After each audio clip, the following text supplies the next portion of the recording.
We can't be shocked when someone thinks the resurrection is crazy. What's up, you guys? Welcome to TLR Podcast. My name is Janae. I'm Tim. And we are talking about what? So today is hitting the resurrection, right? Like how to defend it as a Christian. Because if we can't defend the resurrection, then Christianity doesn't matter, right? Is that pretty much the idea? Yes. Okay. But even to go before that, as far as defending the resurrection, or not even to go before it, I think we need to get into why we would even want to start here. Let's break down why this is a good place to start. Yeah. Normally, I think, at least in my mind, if I was trying to convince someone of Christianity, I would start backwards. Like I wouldn't start from Jesus. I would start from, do you believe truth exists? Do you believe reason exists? Once they say those things exist, then I'm like, okay, so let's reasonably get to a God, not the Christian, just a God. And then It's like, and so basically you work backwards like that until eventually you get to the point where it's like they can agree. Hey, I can agree there might be. It's more likely there's a God. I can agree there was a guy named Jesus. I can agree. It's like you agree to all these things, and then it's like, but then they're like, yeah, but the resurrection, like, why? Like, even if I agree to everything you said, if Jesus just died and stayed down, who cares about Christianity? And I think let's go into that more, because the obvious scripture of Paul saying, you know, if Christ was not risen, Christians are most to be pitied, and that whole thing, like the resurrection, Paul makes it very clear the resurrection is the foundation of Christianity. Right. So I know people will agree with Paul and say, yes, because it's in our Bible. We're going to say, yes, Paul said it. It's true. Makes sense. But I think we need to actually look at what Paul meant by saying that.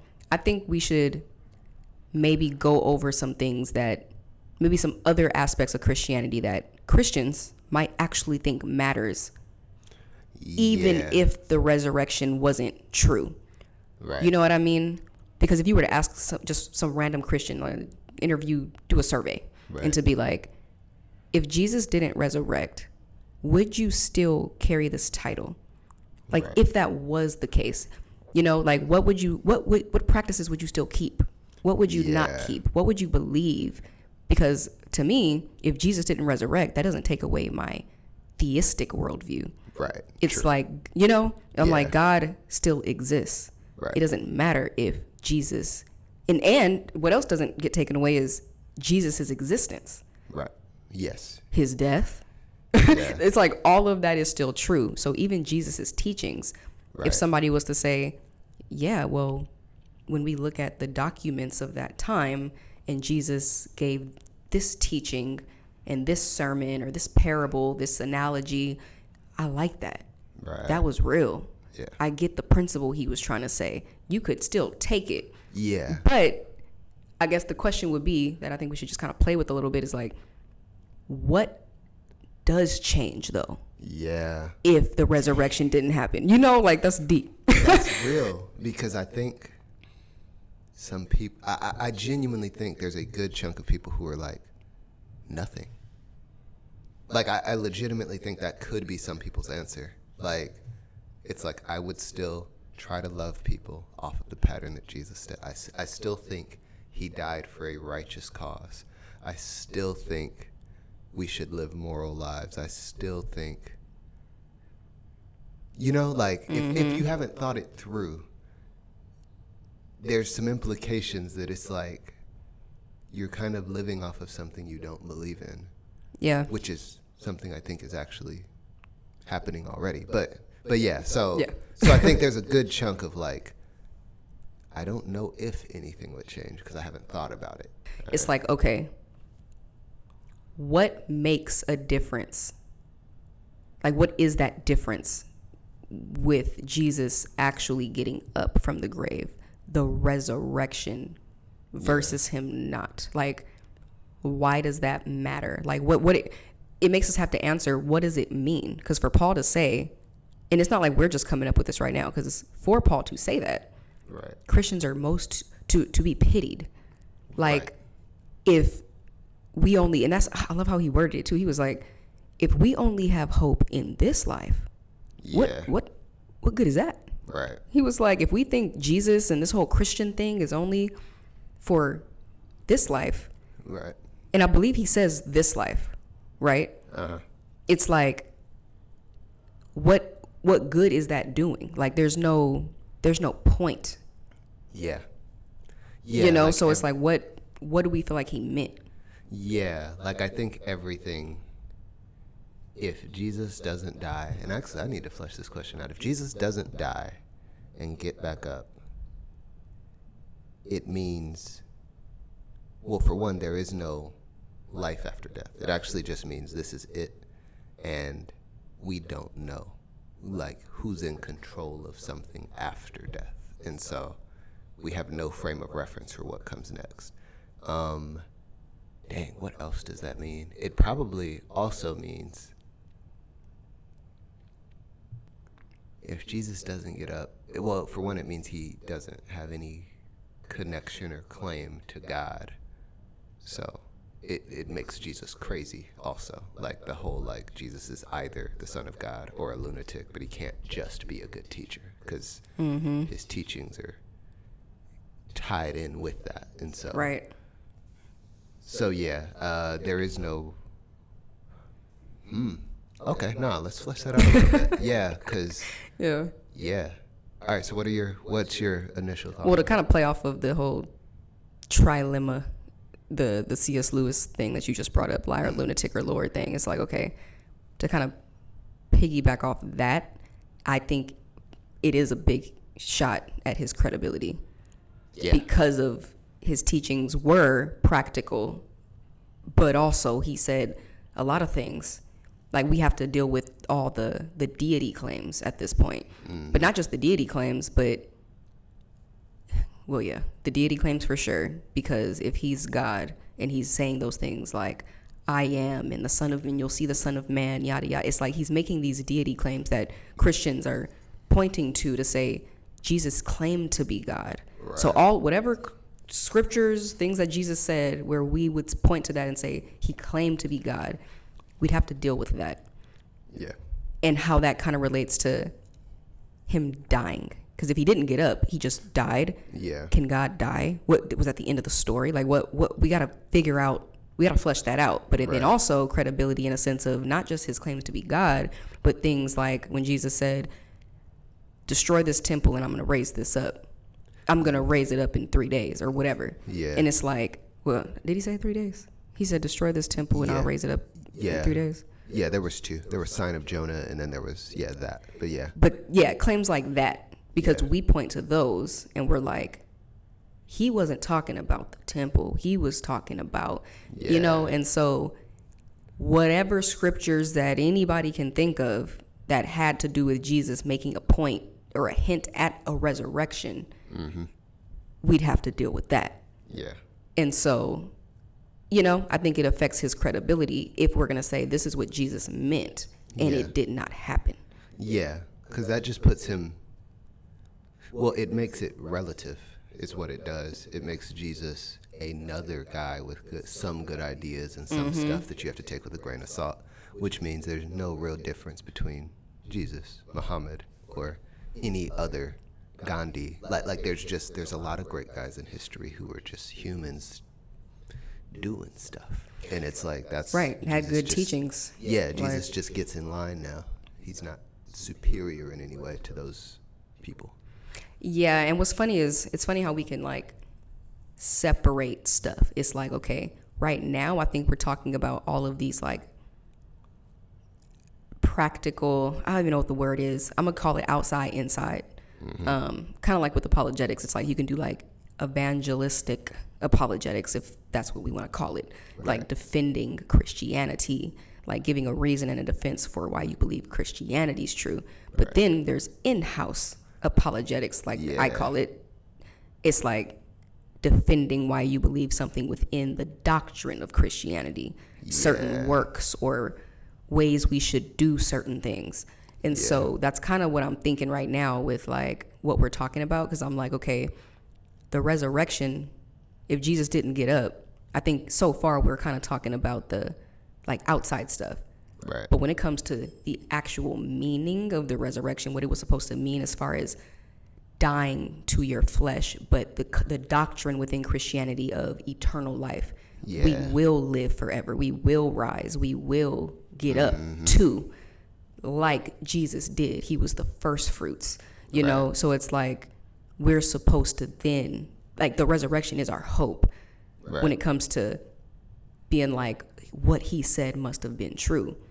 When it comes to us dying to our flesh, like we died to sin, having the ability to die to sin in order to resurrect, being filled with the Holy Spirit and to have eternal life. So I think if he didn't get up, and I think that's more so what Paul's talking about. Yeah. Like, if we only got hope in this life, well, that wasn't the reason why he died. Like, the point wasn't, not that it wasn't for this life at all, but it was like, it's not, you're supposed to be filled with the Holy Spirit and then live this life and be able to be God's hands and feet in the world and be led by the Spirit and all those things. But the goal is eternal life. Right. Like, that is the point.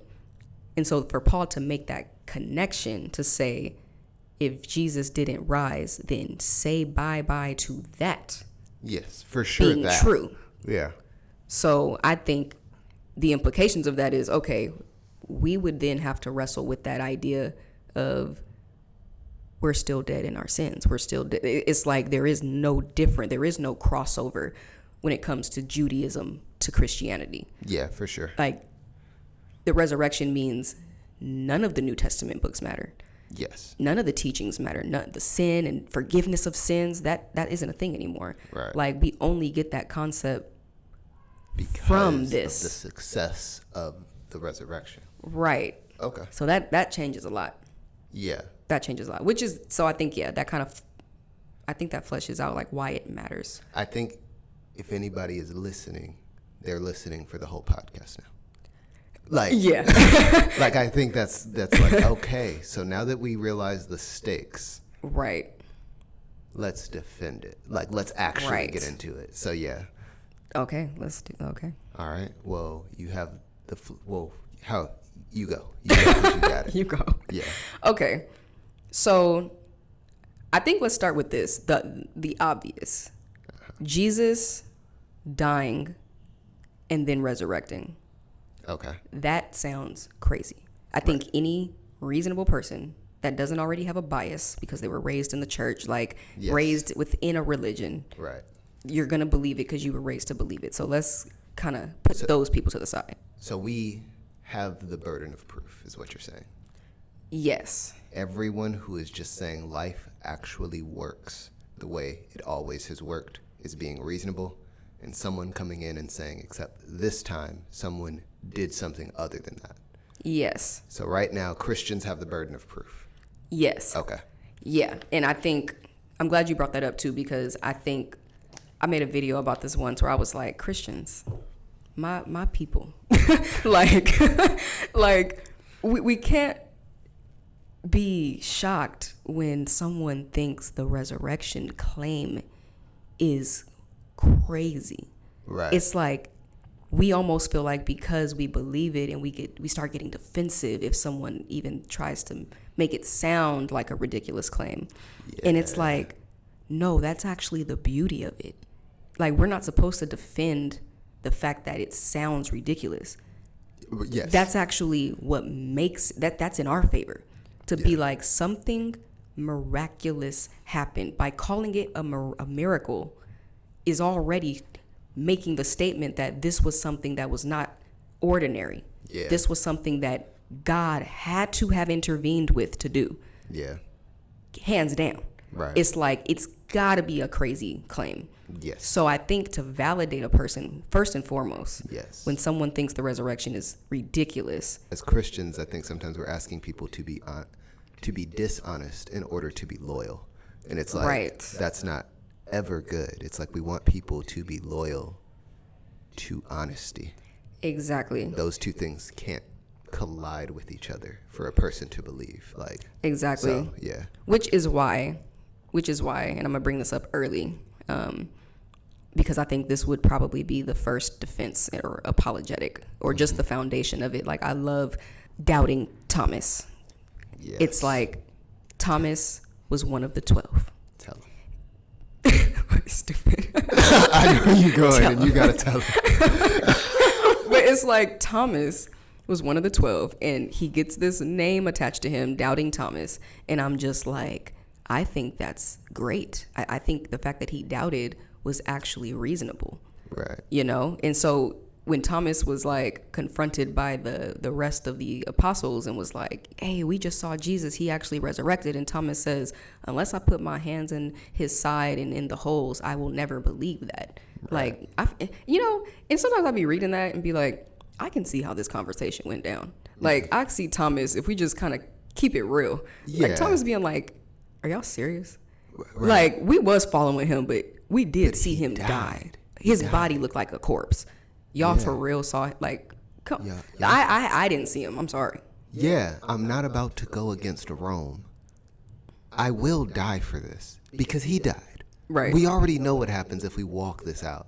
So unless I see him get up, I'm not willing to go die with him for a cause that he claimed was of God, and he's still in the ground. And that's a big decision too. I think a lot of Christians that are comfortably living in America, I've dealt with, I think, a level of being persecuted for my faith for a long time.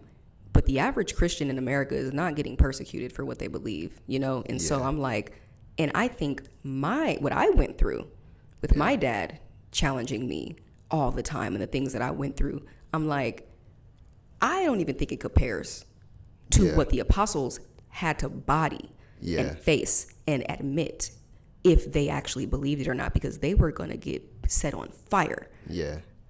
I'm like, any Christian listening to this, it's like, think about your actual life right now. You got a 3-year-old at home, a loving family, a husband, a wife, or whatever, the dog, a purpose. Maybe you're in the middle of starting a business.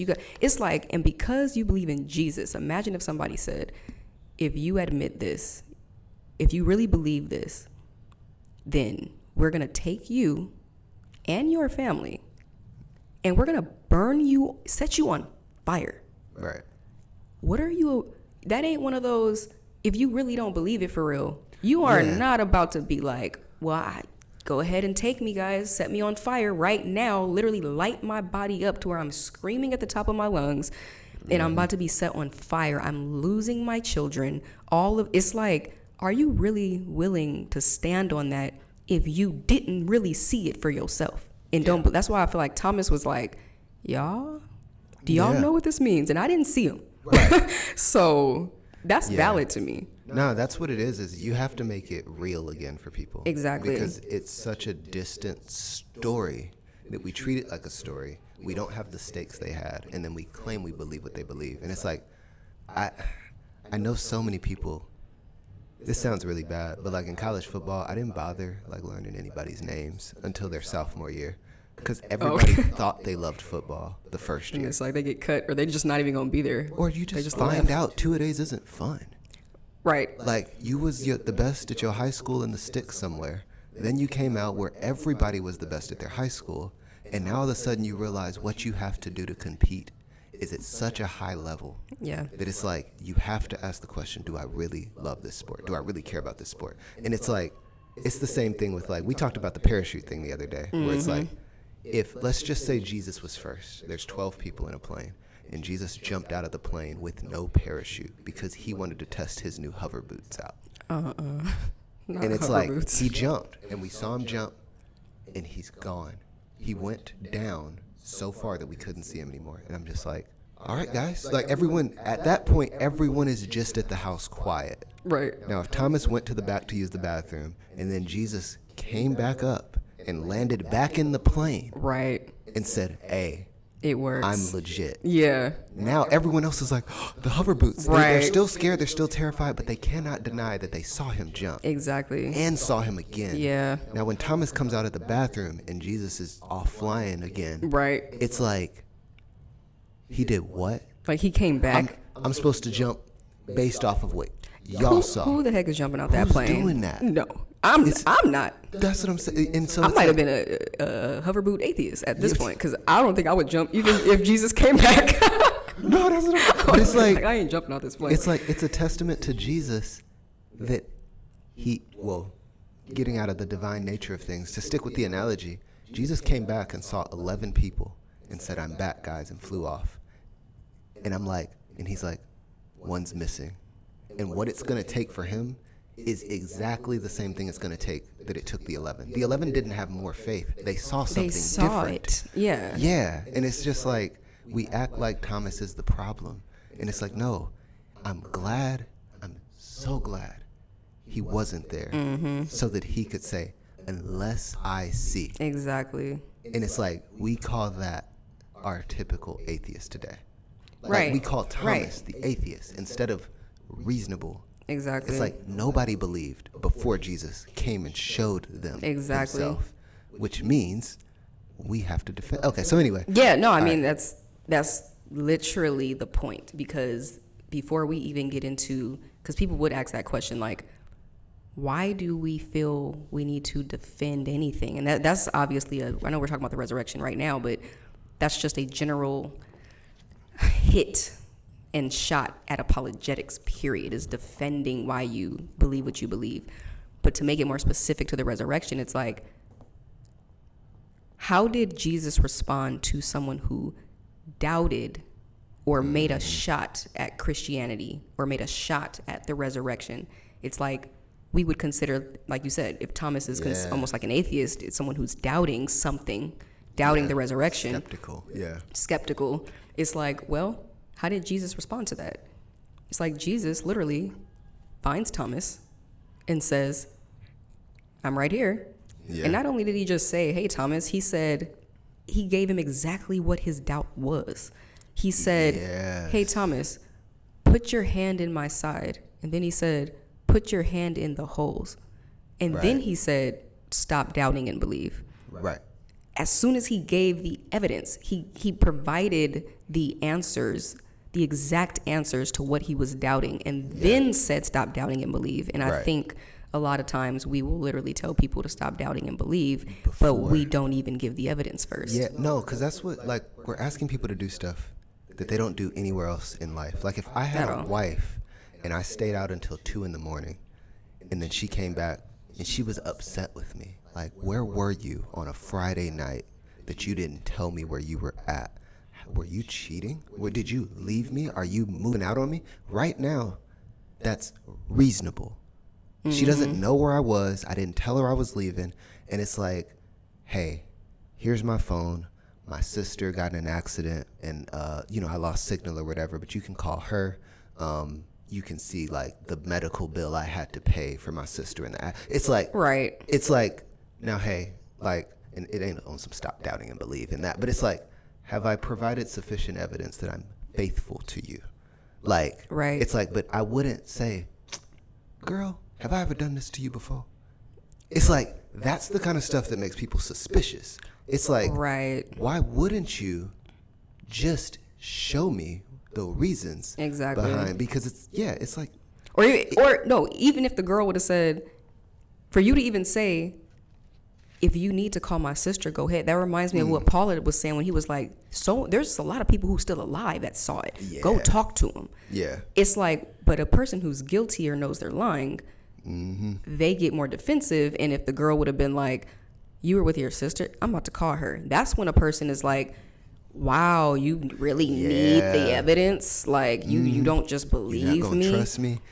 All of those moves are moves of somebody who got something to hide. Exactly. Yeah. And if the apostles had something to hide, like that Eusebius quote, where he was like, oh, he made this false, fake, funny quote where he was like, let us all band together and, get together and invent this story of the resurrection that never happened. And even though we're going to get killed and murdered for it and gain nothing except persecution and loss. Yeah, let's just do it, guys. Let's invent this fake story and gain nothing. Let's just do it. It's like, okay, that sounds crazy. They had no motive. But it's like, let's just say they did lie and fabricate the whole resurrection story. we would see completely different behavior, or just the evidence that we do have when we read the scriptures. Like, you're not going to hear Paul say, especially if this was a document floating around, Paul's not going to say, hey, he's listing off names. So-and-so saw him. So-and-so saw him. Go talk to him.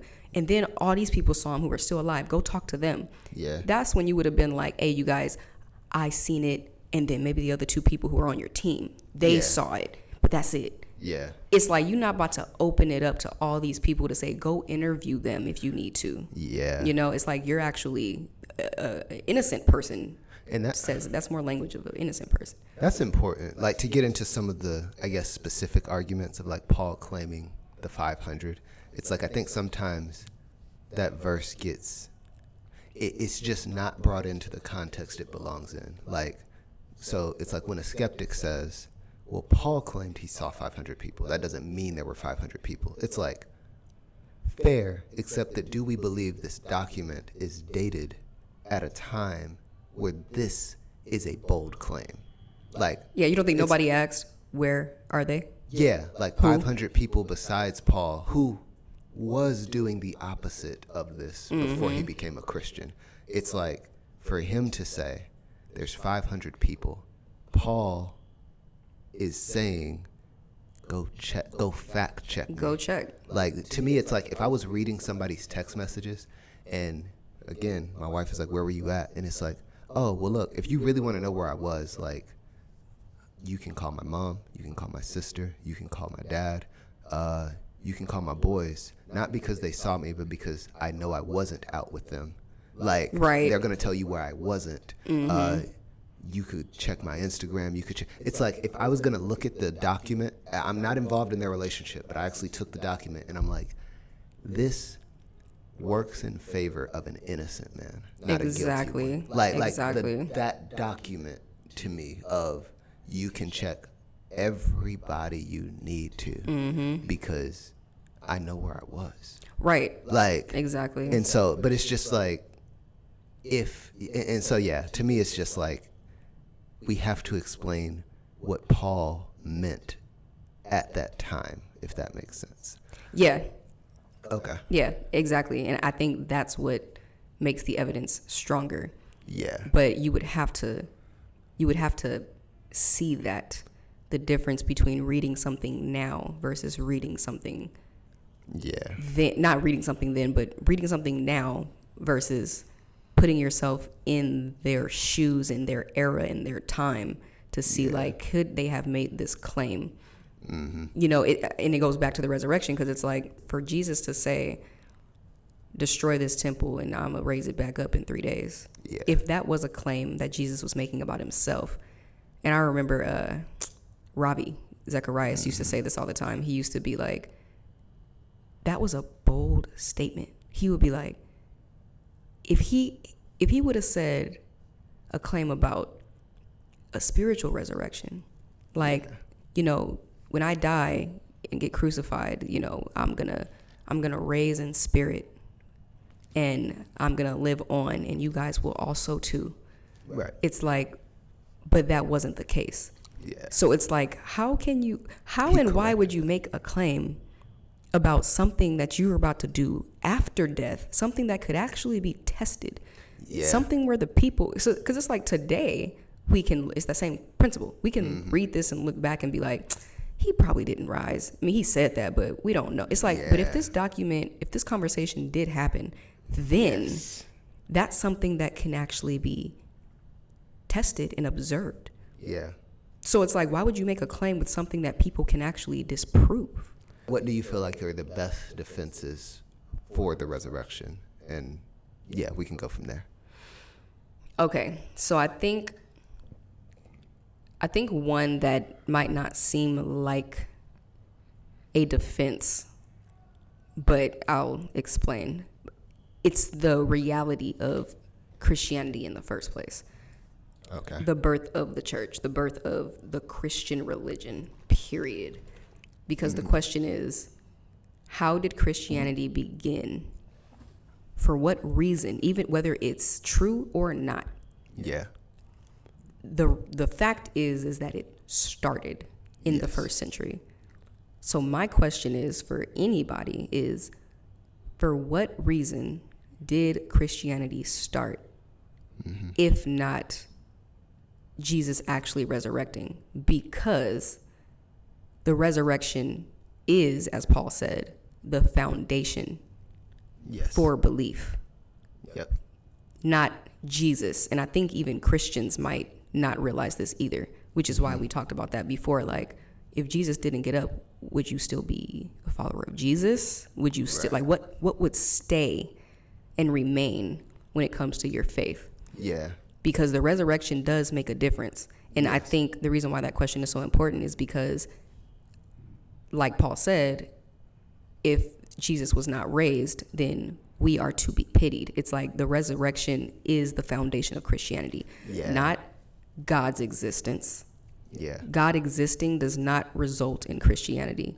Jesus walking the earth as a man with good teachings does not result in Christianity. Jesus walking the earth claiming to be God does not result in Christianity. Right. Jesus walking the earth, doing all his same teachings, dying on the cross for him, does not equal Christianity.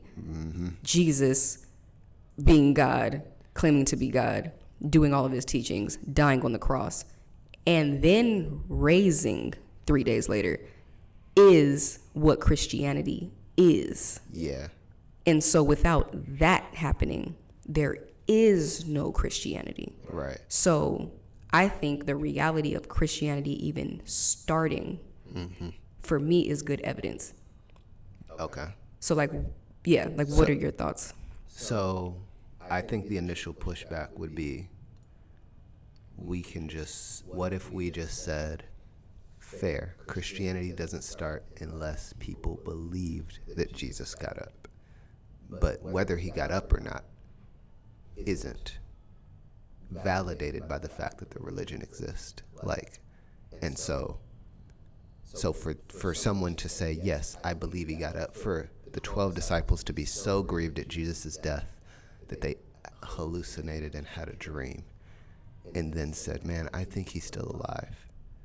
Like, they couldn't have said, I think he's alive with us in spirit, because Paul explicitly says that's not what happened. The Gospels explicitly say, touch my hands. And so yeah. And the eating fish thing, like Jesus did things that were not, he was eating fish on the beach or something like that. Like, yeah. So I can already hear the hole in my argument, but I do think that's what the claim would be. So I'll let you even just beat it to death. But it's the idea that, sure, we can grant you that the disciples believed that Jesus physically got up, but what does that have to do with me? Like, they believed it, but why should I believe in their belief? Okay, so my thought is that, for one, you don't have to. For two, you've grown. First of all, you do what you want. You are a human of free will.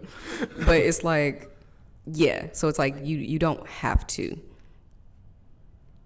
But I think to consider the fact that these people were actually there. If somebody is claiming something happened, they could either be lying, mistaken, or telling the truth. Like, intentionally lying and fabricating it. Right. They can be genuinely mistaken of what they think they saw, or they know exactly what they saw and they're telling the truth. And those are the only three options. I can't think of any other option. Yeah, because anything else is just like crazy. Like literally, they're mentally unstable. I mean, which but that falls would into actually the be category of mistaken. Exactly. Yes. So yeah, there's no other option. And so it's like, okay, the reason why so if a person today is like, why would I believe based on their testimony? Yes. Well, there's only these three options. Right. So already taking the slice out of you just choosing to say, I don't want to believe what they said or even care about what they said. Okay, cool. But if you actually want to check into it, there's only these three options. Right. So if that's the case, starting with maybe they were fabricating it and lying. Yep. My thing would be, the only reason why, unless someone can think of any other reason. The only reason why somebody would lie about something of this nature, especially knowing the repercussions. Yes. The only reason why they would lie is if they were gaining something either for themselves or for their family or loved ones or for their organization they're working for. Like, it would have to be of some benefit, especially if the repercussions are, I can get persecuted, tortured, killed for this, stoned, crucified, like set on fire, like all of these things can happen, but there's no reason why you would completely fabricate a story and lie about what you saw when you were there. Right. You know, especially if you didn't see it. Jesus is still in the tomb, the same one over there. The rock is still over there, rolled. He's in there, just a corpse. And you're going to be like, yeah, I'm going to just say he resurrected. I didn't see it, but I'm going to just say. And I think the nature, too, of Thomas shows that people weren't just weird at that time where they just were believing stuff. The fact that that's documented, that Thomas was doubting it, I think shows that, like they had people who were believing things and being reasonable, and people that were like, I didn't see it. The fact that that mindset existed is honestly comforting. Yes, because you can put yourself into that time period and say there's somebody there that was fact checking stuff. I like this. Exactly. I'm gonna rock with him. Exactly. Yeah. Okay, and before you move on to the next one, I feel like, because there's a one-to-one almost comparison of this, and it's not Alexander the Great, it's Alexander somebody. He's just a false prophet. And he goes around basically claiming that he is the son of a deity, and ends up basically by doing this, he's like, and this deity told me to be fertile with all women. He definitely gained women out of that. And then he said, hey, if you want God to love you, then you will sacrifice to his son, which is me. And then he gained food from that. And so you can watch him knowingly lie. Like it's exactly like someone followed his story right up until he got caught and died. Right. But it's like, I can track this and its motivation. He just thought he wouldn't get caught. Right. But he was winning. This lie benefited him more than the truth did. And so lying makes sense. Your example is someone intentionally lied and lost they didn't just gain multiple women. They probably lost the people they had. They lost everyone. It's like they didn't get money. They walked around poor. They didn't no power, no status, no sex, all nothing, the things that would drugs. Motivate a person. Yeah, nothing. Yeah. And so they literally lost everything knowing they were lying. Makes no sense. Saying it out loud is funny. Now, I've always agreed with you. I don't know if I've ever said it out loud before. So now I'm like, that's...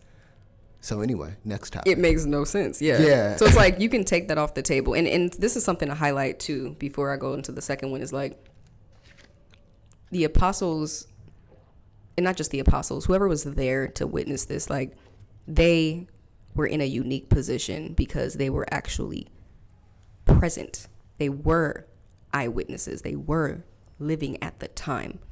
One generation after that, they were the only ones in their position where we can apply this method to. Right, true. Any generation after that is no different than us in 2024 because they were not there. It doesn't matter. We just have to go one generation removed. And now everyone, Thomas was basically a equivalent to that. Thomas was not there to see it. But the minute Jesus then comes to him, now he's an eyewitness. He's there.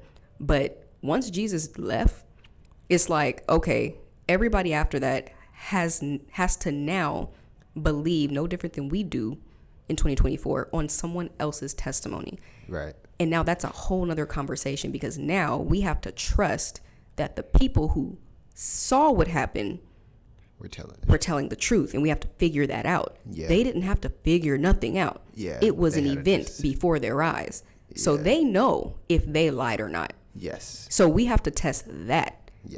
We don't know, like someone or Christians evangelizing to other people, trying to tell people that Jesus resurrected today. It's easy to play the card, which I think is valid, to say you're trusting someone else's account and you're hoping they were telling the truth. Right. There's no way for you to know if they lied or if they were just genuinely mistaken. Right. It's like, but of course people aren't thinking, if they don't believe Jesus actually resurrected, if you don't believe the people who were there are telling the truth, it leaves you with those two options. They either lied or were mistaken. Right. So it's like, and there's no way for us to know that. Right. So we need to go back then to the people who were there. Yeah. It's a whole different nature because we don't know if they lied, but they do. Yeah. So it's like, if they did lie, it makes no sense when you reasonably try to test it because of everything you just brought up. It didn't gain them anything. Yeah. So, yeah, they were in a unique position. So to move on to the next one, for them to be mistaken, we got to flesh that out. It's like, what are all the things that come to mind when you think about them being mistaken? Like, in what ways could they have been mistaken? Okay. So what if, before we move on, because I'm realizing there's a transition that's happening in my head. So on one end, we have intentionally lying, and on another end, we have mistaken. And so somewhere in between that, like the Gospels, for example, it's like, which one is happening when we get 3 accounts of people going to Jesus's tombs in different order? Did each of them accidentally think someone else got to the tomb first? Or did each of them intentionally lie about how the resurrection happened, and that's why their stories contradict? You know what I mean?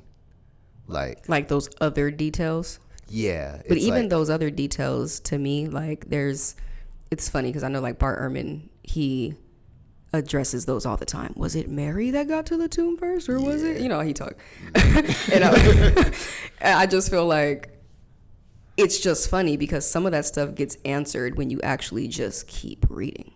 It's like, either you just keep reading and be like, that's not even what that detail, like, that's, when it comes to that situation, like, it's actually not that confusing, or trying to take things literally. Like, point being is, we would have to actually dive into those details to be like, to get reasons for those. Why do these stories contradict? Right. And are they actual contradictions?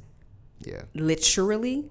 Or do they seem contradictory in the same way that if I was sitting here, you're sitting here, and if we had a third person sitting here, and then I got up, and I'm not even going to flesh this example out. You're already right. What? What? Go ahead, finish though. Everybody else need to know why. Okay.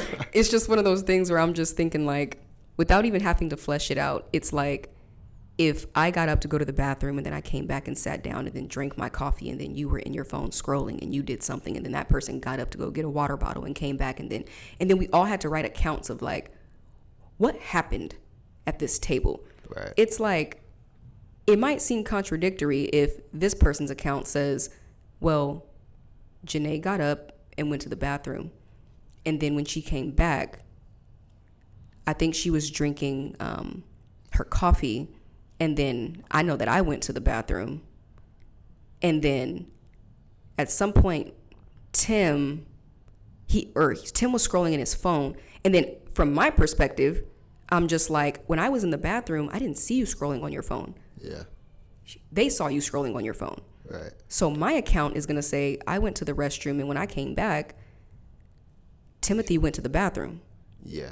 I don't even have the detail of him scrolling on the phone there because I didn't see that. But yet that was just seconds of missing. So when certain accounts are saying, like, oh, Mary went to the tomb and then saw XYZ and then went to go tell so-and-so, and then this person says 3 people were there or 7 people were there, and then this, it's like, those details happen. Can switch up quick. You know what I mean? It's like, it misses the point.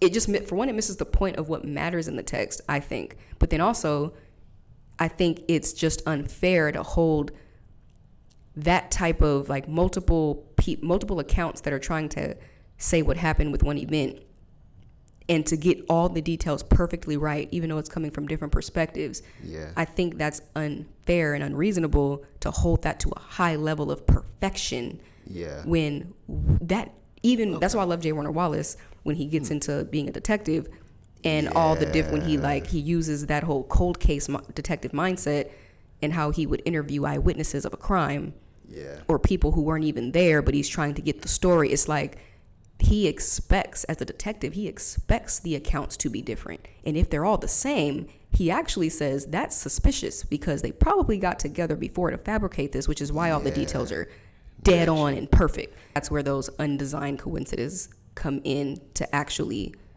favor these kind of situations where one text doesn't match the next. Shout out to Jonathan McLatchie and the McGrews, because I feel like it just adds to the whole argument of these contradictions, these supposed contradictions. Because it's like, just to give a quick example, and I think I like using this one because I think I don't know why, I just like it, but it's when it's like one account in the Gospels, they had just got to like Bethsaida, and then Jesus turns to what's his name, Philip, and he's like, oh, where should we eat here? And Philip, I don't even remember how he responds, but it's just the point that Jesus asked Philip specifically. That's what's recorded, and I don't even remember which gospel it's in. All I know is that the other gospel accounts don't mention that detail. But what's funny is, in a whole different gospel written by a whole different person, there is a detail that says Philip was from Bethsaida. But in the rest of the whole account, it doesn't mention Jesus asking him where we should eat. And then the account where Jesus asks Philip, hey, we're in Bethsaida, where should we eat? The fact that he asks, out of all the 12, he asks Philip. And the only reason we know he's from Bethsaida is because of an account. Someone else brought that detail up. It had nothing to do with that moment, that event. So it's one of those things where it's like, these aren't even the same. And it's like, yeah, but you see how that corroborated the other story? Like, it fit together like a puzzle piece by two completely different authors that were not talking about the same event at all. Okay, so we've removed the fact that they're liars out of the picture. Now we're talking about they could have just been good people that were genuinely mistaken. All right, so they are present. They see Jesus crucified. And then this is hard. They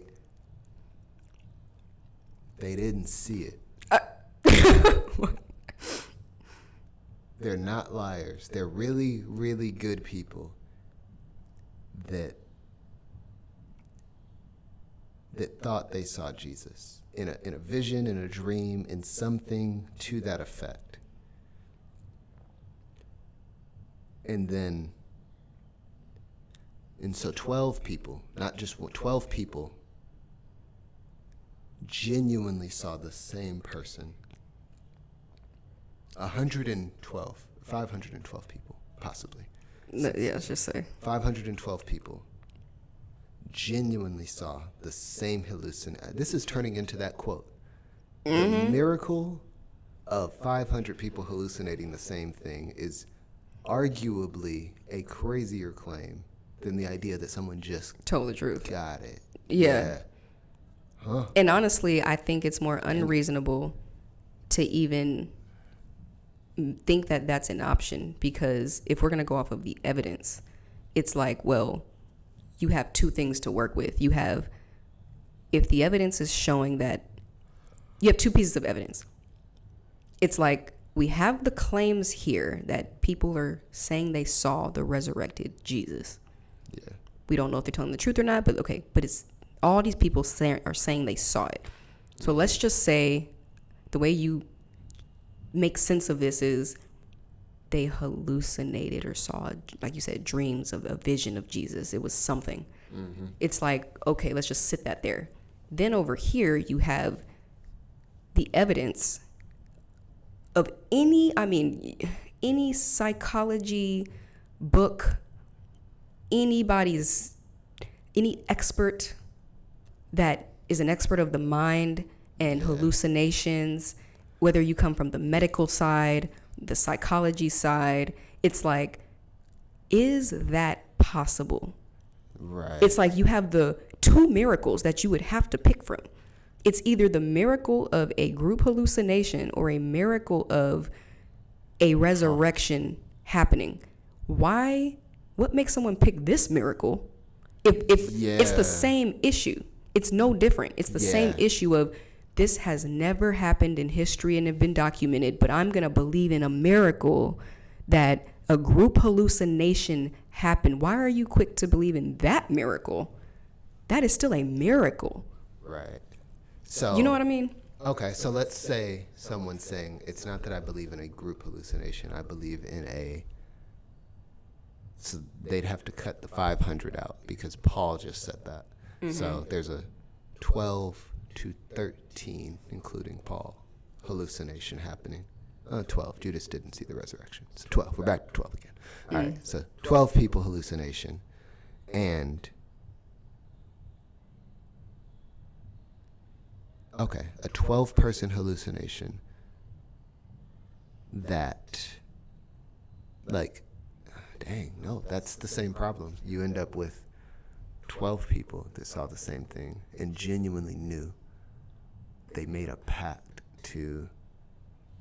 It goes back to the fabricating. Yeah, You'd have to accuse them of that. We're actually back to intentionally lying again. And so, It's funny when you break this down. It's like that. This is how I got convinced of the resurrection and just believing that it was true. Because I'm like, when I break it down into these categories, and obviously it's really just two. I mean, we're saying it's three, but one of these is that it's true. So if I have to just try to be more skeptical of it being true, I'm left with two options. They actually lied and knew it, or they were mistaken. And I'm like, well, them lying makes no sense because I don't see a motive. And then them being mistaken, I'm like, I'd have to believe in another miracle. Choose your miracle at this point. Unless we could think of something else that's not the hallucination theory. Like, what other theories of...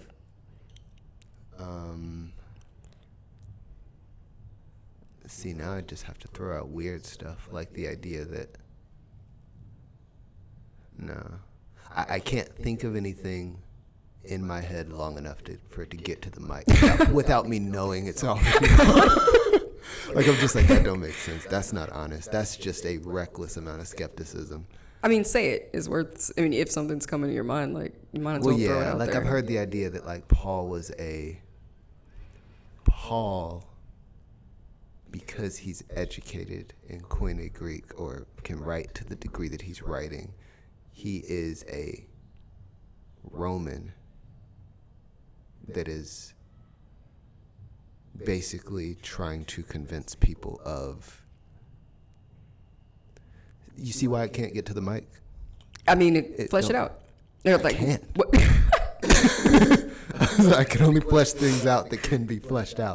This don't make sense. Yeah, and honestly, even before you finish the statement, my thought would be, okay, well, if Paul was trying to... That goes back to the fabricating thing. Like, if that's where you going there? Like... Yeah, listen, there's going to be a very quick cut for y'all. It's going to take some, because I'm going to get another...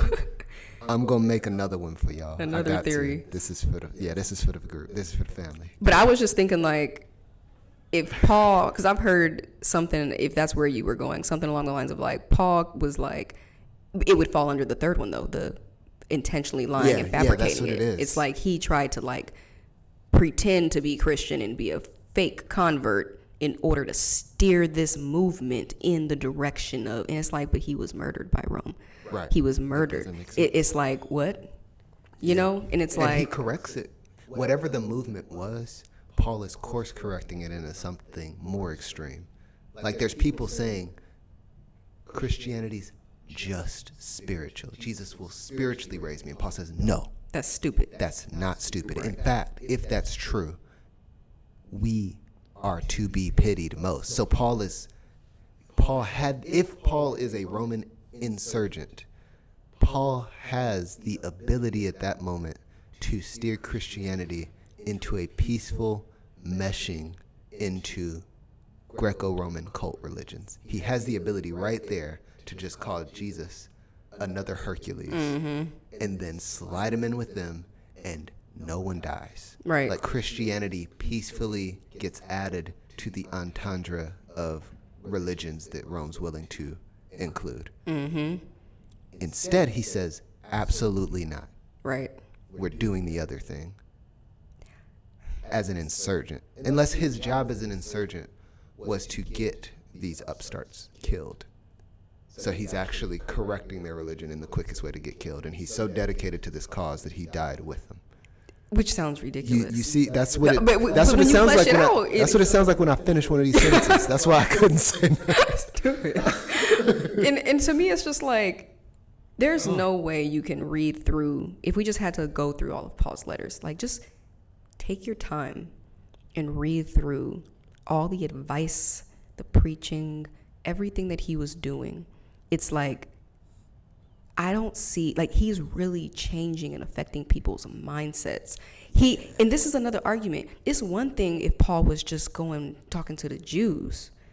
He's going to people who don't care left or right about a topic. Why would he be trying to convert them who don't care and they're not an enemy of Rome? Yeah. Convert them to be an enemy of Rome to get them killed. It's like Paul was persecuting Christians. I think he goes through this whole story in 2 Corinthians, and he's just talking about like all the things he did.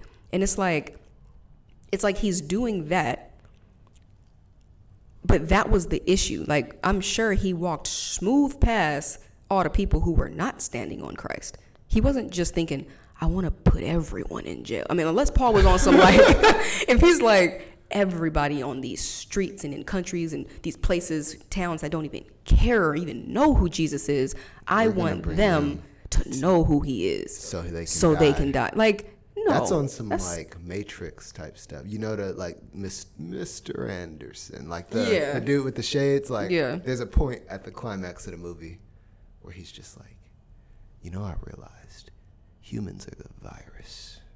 like why you sound just like him? But for real, Paul had to be on some like, humanity's the problem. That's why I'm trying to reach everyone with something fake. Yeah. In order to get them all killed by something real. And you know what? Somewhere along the way, Paul realized, even me, I'm a virus too. If I'm going to be consistent, I got to go too. We're going to purge the earth of humans because we're the problem. Yeah. All right. But do you see how ridiculous this gets? And I'm like, if there's another theory out there, because I've gone through them. Like, I can't even find a good alternative. I'll be waiting on it. I can't find a good alternative to where I'm like, that's fair. That's why. And we still on Christianity getting started in the birth of Christianity. I can't figure out how the birth of Christianity started if it's founded on the resurrection. Yeah. Like, what? Like, the people had to either lie about the resurrection or they are mistaken. I don't see how they could have been mistaken. Someone alive and dead is two different states. But from a variety of people. Like, we're not just talking about Jesus's followers who were unwilling to let this thing go. They weren't willing to take an L. And it's like, that's not true. Peter was definitely willing to take an L. He took an L while he was being crucified. He said, I don't know who he is. Right. So Peter, off rip, is gone. And not only that, Peter doesn't even lose those qualities later. Like, Peter, afterwards, gets caught with some Jews and some Gentiles, and he starts acting brand new. So we know Peter has the ability to flake even after the resurrection. And after Peter and I think Philip, two people get imprisoned. One of them dies. Peter gets miraculously released from prison.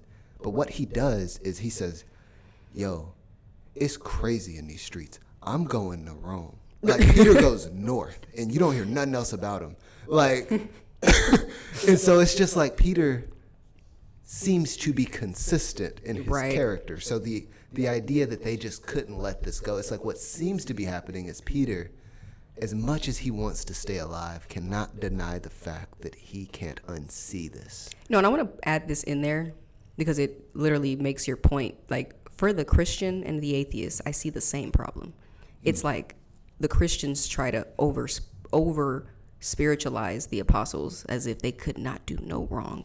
Yeah. And it's like they were perfect. And it's like, well, no, they couldn't have been perfect just because they were being led by the Holy Spirit. They still were human. They weren't perfect. Yeah, Peter still, like all the examples you just gave, Peter Yeah. still did what he did. Like they weren't perfect. It's Yeah. like, but then on the atheist side, I think sometimes they buy into that same mindset when they're trying to, and I mean, let me not just say the atheist side, but just non-believers of the resurrection side.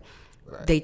They almost buy into that same mindset of like the early Christians were so, I mean, they were like not perfect in character, Right. but perfect in a sense of they believed in their own view perfectly. Like they were they were so committed to this that but they're saying it from a different angle, like so committed to it that of course they would probably do anything to fabricate this story if they were trying to. And it's like, no, the evidence doesn't show that. Like the evidence shows what looks genuine to me. It shows people who genuinely saw what they saw and believed it, but wrestled with walking it out. Yeah. I can be solely convinced of something. We see it all the time today, what people are fighting for with different, just in politics. Yeah. You know, it's like, or at your church or where, your job. It's like you can believe something and stand on it. But once your supervisor, your boss, your money is getting messed with now, you could get fired, you could get let go. Maybe you thought to report something that you thought was false, but you don't want to stir up stuff at your job. Like, it's a hard, you might stand on it, you might low-key kind of back out and be like, so did that really happen, Janae? Like, but you know at your job, like, there's politics there and you don't want to get on someone's bad side, so you might low-key be like, I mean, I don't know if that actually, that's normal. Like switching up, even though you know the truth, is a thing. If fear is involved, you usually get the same idea. Like if I asked you genuinely, do you think airplanes are safe? Do you think airplanes are safe personally? Okay, Yeah. I already see what's okay. You know where I'm going now. No, I don't, but I wrestled within myself of I'm afraid of airplanes, but I do know they're safe. Yes, I already knew that. So the point is, do you believe airplanes are safe, and yet in order to act out the ability to get on an airplane will put you through a whole anxiety attack, Yeah, turmoil. And it's like, Peter, do you believe Jesus rose from the dead? He'll do the same thing you just did with the airplane. Right. It's like, yes. But if you're asking me this in full Roman armor, like, it's like, I know what comes with admitting this. Saying yes. I know what, yeah. It's like, hey, Janae, can you fly out to help with XYZ hurricane relief? It's like, I can. Yes. I have the, like that's what it becomes. And so anyway, especially I think connecting that same example to a situation where, and I know I've been through this at least 2-3 times in my entire life, but if a person hasn't, to put themselves in that kind of a position of like, when you're being asked a question about what you believe and you know that the person asking you is about to retaliate once you admit to this, it's like it makes telling the truth very difficult. Like the gang life, it's like if you're a snitch, it's like, okay, well, get ready for the retaliation. It's like, no, that's the perfect example. I should have just used that one because that's big. It's like the fear that comes with you seeing a murder, someone got shot, and you know who did it. You know the truth. But having to say that to the police and to put that out there, you're a snitch in the neighborhood. Like your life is probably not going to last that long. That's such a valuable testimony to know that, like, if somebody testified and said, I believe he did it, and then that guy mysteriously gets hit by a truck next week, his testimony might be more valid now. Right. Because he knew what it would cost. Exactly. Before he made that claim. And there's no way you're about to make that claim and have a whole gang retaliate against you and you weren't sure. Yeah. I don't know if he did it. Yeah, because that's easy. If you really weren't there and you said, like, you heard gunshots around the corner, and then it's like... But then you're going to point to that specific person and say he did it. And I know. It's like you might have reasonable reason to think it was him, but because I don't know, my conscience is clean. Right. I'm not losing my life. I was like, but I do know my homeboy was 10 feet in front of me, and he actually saw around the corner, so y'all could ask him. Right. And we see that in the Bible. That's actually, you remember the blind man? It's like the blind man is like, yo, I couldn't see, now I can. First person I saw was a guy still holding mud in his hand. It was him. Jesus did it. He saw it. And then they go and ask the parents. They're like, he was blind. He's probably crazy too. We don't know. And so they go and ask the parents. And it's like, who saved your son? And they like, our son's grown.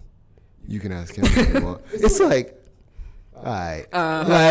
Right. Like, y'all know what this will cost you. Right. To side. But it's like you see that, and those things help the case. When you see people either being afraid of what's obvious or being bold and knowing the cost of whatever we're talking. Anyway, yeah. I think that's the perfect parallel to the position, a modern day example of the position that they were in. Something that's separate from the whole, either they were fabricating the story or mistaken or telling the truth. Like, just a different argument for the resurrection would just be the reality of like a miracle happening, period. Just that concept, like someone that was dead and then came back to life.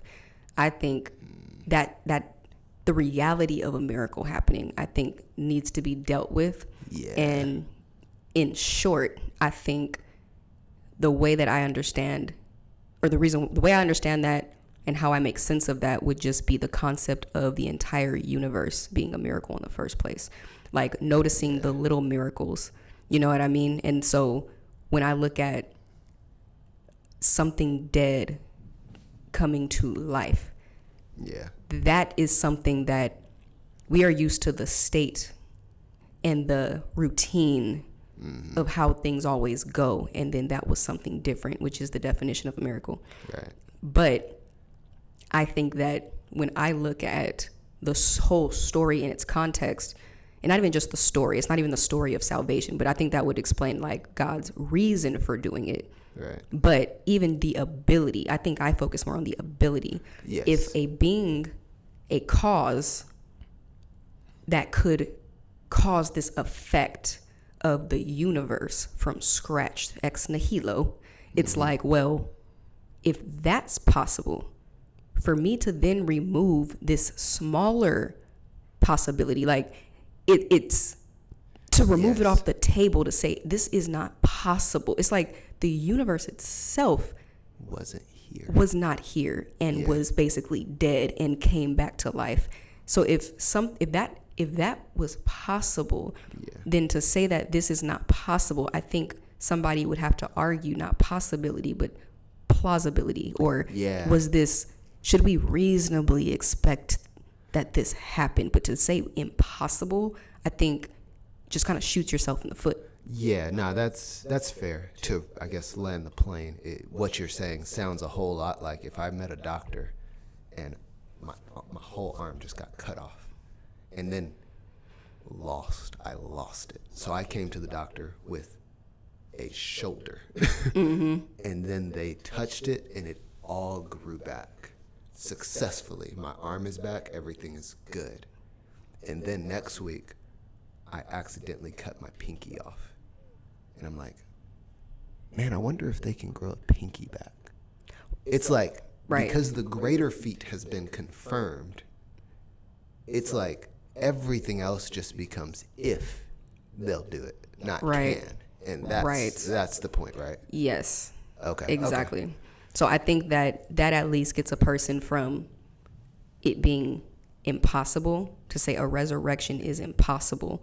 And I think actually isolating that question apart from religion, apart from Christianity, apart from Jesus, just the reality of something happening that doesn't always happen, that even if it's something we've never seen, because the universe itself was something that never happened, you know? And so the fact that that was possible, that's in our pool of options, you know what I mean, of what can be. So to take that off the table, you would have to just put it, everybody would be different to put it at whatever probability they'd have to put it at, 0.000 to the 10th power. It's so unlikely. It's like, but thanks for using that word, unlikely. Like, let's get you off of the anti, like the atheist. Like that's kind of what it Exactly. is. It's the idea of we can all Christian. Everybody's got to concede a lack of absolute certainty. Exactly. And it's like once we do that, now we're all in the same boxing ring. Exactly. But to say I don't need to get in the ring because that's impossible. Exactly. This has been a good one. So, okay, cool. Yeah. All right. Well, peace, chicken grease, cornrows, and afros. Peace.